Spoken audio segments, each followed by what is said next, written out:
There's a moment, if you've ever been somewhere truly dark, far from any city, far from any road, where you look up and the sky stops you completely.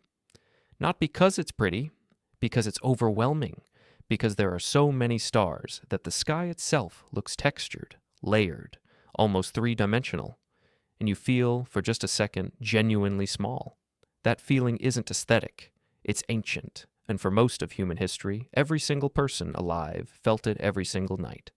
We've lost that almost entirely now. Light pollution has swallowed the night sky for over a third of the world's population. Most people alive today have never seen the Milky Way with their own eyes, but for 300,000 years, it was just there, every night, unavoidable, directly overhead, and it drove human beings into something that looked a lot like obsession. The question worth asking is why? Not just ancient people watch the stars, which is obvious, but why did it grab them so completely? Why did virtually every civilization on Earth, independently, with no contact with each other, point their most important buildings toward the sky? Why did they carve star maps into cave walls? Why did they spend decades moving boulders weighing dozens of tons just to mark where the sun rose on one specific morning of the year? What were they actually after? Let's start with something practical, because the sky wasn't mystical before it was useful. It was a tool, and it was the most important tool early humans had. Before calendars, before writing, before any of the infrastructure we use to organize time, the sky was the only clock that worked, and it worked perfectly. The sun tells you the time of day, the moon tells you where you are in the month, the stars tell you where you are in the year. Specific constellations appear on the horizon at specific times, with extraordinary reliability, year after year after year. Scorpius rises in summer. Orion dominates the winter sky. The Pleiades, that tight little cluster of stars, rises just before dawn at the same time every year. And in cultures from Greece to the Pacific Islands to the Americas, its appearance was the signal to plant crops. This wasn't superstition.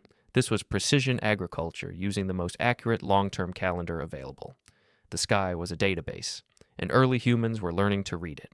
But then something interesting happens when you start paying close enough attention to anything. You start seeing patterns you didn't go looking for. And the sky is full of patterns. The moon doesn't just change. It changes on a schedule. Roughly 29.5 days, new moon to new moon. That's close enough to a human menstrual cycle that virtually every early culture on Earth made a connection between them. Whether that connection was biologically accurate isn't really the point. The point is that they were noticing, they were tracking, they were looking at the sky and looking at their own bodies and asking whether these two rhythms were related. That's a scientific impulse. Dressed in the language available to them, which was myth and symbol and ritual, but a scientific impulse nonetheless. There's a carved bone found in the Dordogne region of France, about 25,000 years old. It has 29 notches on it arranged in a specific pattern. Most researchers believe it's a lunar calendar.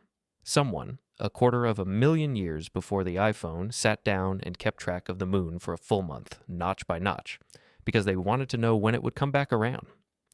That's not primitive. That's the same thing we do when we make a spreadsheet to track a pattern we've noticed. The desire to track came first, the obsession came after.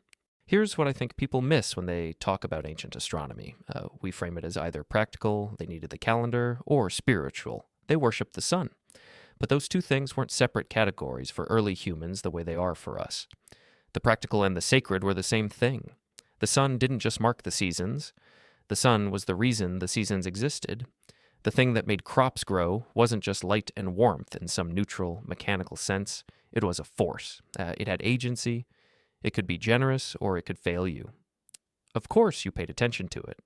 Of course you tried to understand it, honor it, predict it, stay on its good side. Stonehenge is the obvious example, but it's almost too famous to see clearly anymore. So let's talk about Göbekli Tepe instead.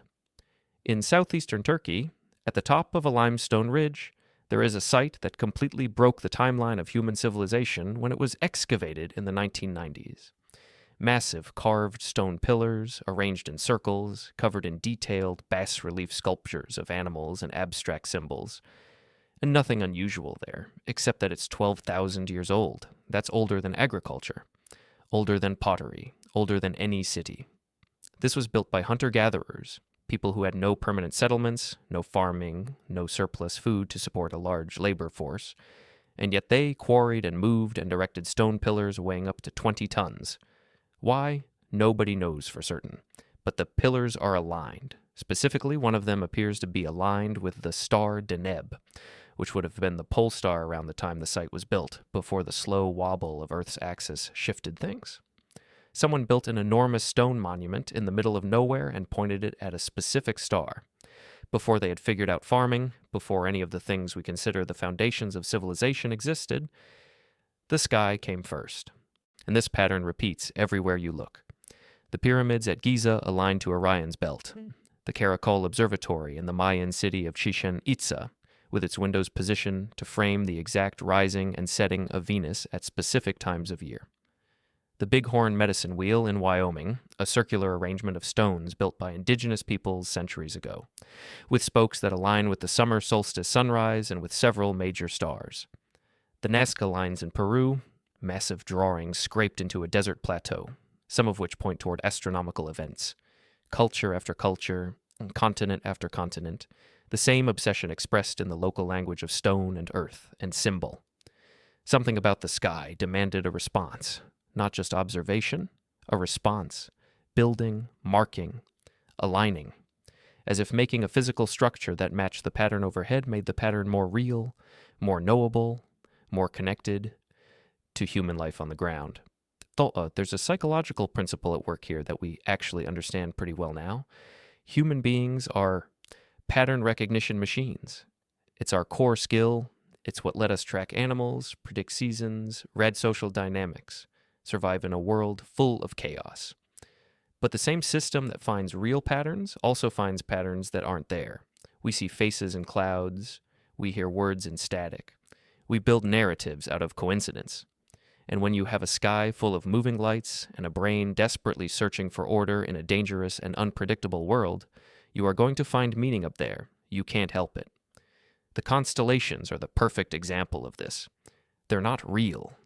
The stars that make up Orion have almost nothing to do with each other.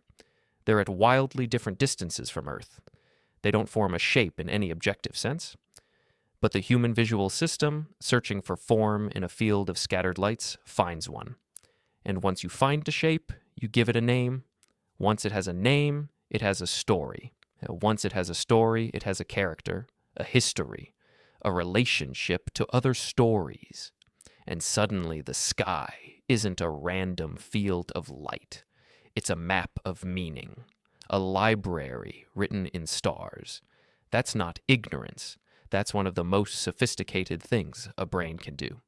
Taking chaos and making it navigable. What early humans were doing when they watched the sky wasn't so different from what we're doing when we try to make sense of anything overwhelming and vast and beyond our control. They were looking for the pattern. They were trying to find their place inside something enormous.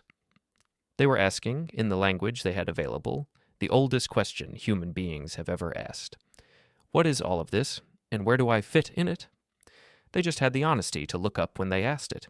Every night, with nothing between them and the answer except darkness and the patience to keep watching. We stopped looking up, and we still haven't found a better substitute for the question.